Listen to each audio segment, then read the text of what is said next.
এই তিনটি সাবধানতা নামাজের ব্যাপারে আমাদের বোনদেরকে আমি বিশেষভাবে করলাম। অনেক মহিলারা আছেন সারা জীবন নামাজ পড়েছেন কিন্তু তাদের নামাজ হয় নাই।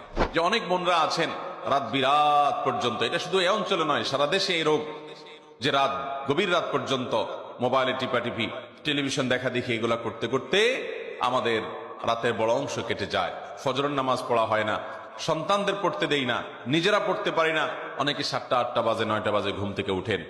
আমার বোনেরা আমার, আল্লাহ রাব্বুল আলামিনের কাছে এই নামাজগুলোর জন্য হিসাবদিহি করতে হবে। দুনিয়া চিরকাল থাকার জায়গা না বোনেরা আমার। এই সম্পদ, এই টাকা পয়সা, এগুলা কোলে নিয়ে, এগুলোকে আগলে নিয়ে, এগুলোকে বুকে জড়িয়ে নিয়ে আপনি সারা জীবন থাকতে পারবেন না। বিশ্বাস করুন, আল্লাহ রাব্বুল আলামিনের কাছে আমাদের সবাইকে যেতে হবে। ইন্না লিল্লাহ, নিশ্চয় আমরা সবাই আল্লাহর সৃষ্টি, ওয়া ইন্না ইলাইহি রাজিউন, আর আমাদের সবাইকে আল্লাহর কাছেই ফিরে যেতে হবে।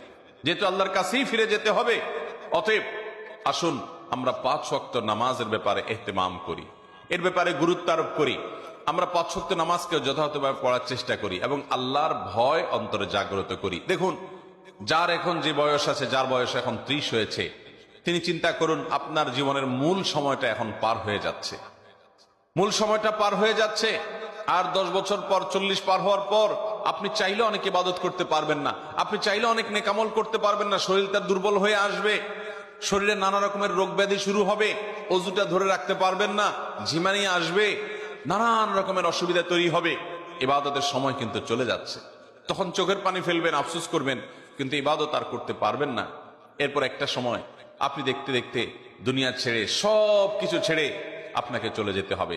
এই সম্পদ মানুষ ভাগযোগ করে নিবে, ওয়ারিসরা, ছেলে মেয়েরা, নাতিপুতিরা ভাগযোগ করে লুটপাট করে নিয়ে নিবে, কিন্তু আপনাকে আপনার আমল নামা নিয়েই দুনিয়া থেকে যেতে হবে। অতএব আসুন আমরা 5 ওয়াক্ত নামাজকে সুন্দর করি।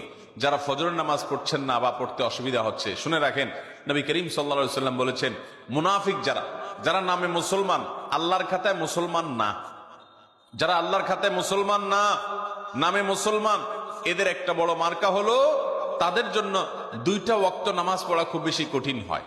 তার একটা হলো আসর আর একটা হলো ফজর। এই 2 ওয়াক্ত নামাজ যদি কারো দ্বারা পড়া সম্ভব না হয়, সে অন্যান্য ওয়াক্ত পড়ে কিন্তু এই 2 ওয়াক্ত পড়তে পারে না, তাহলে সে যেন সাবধান হয়, সে যেন সোজা হয়ে বসে, সে যেন আল্লাহর দিকে দৌড়ায় এবং ঈমানকে নবায়ন করে।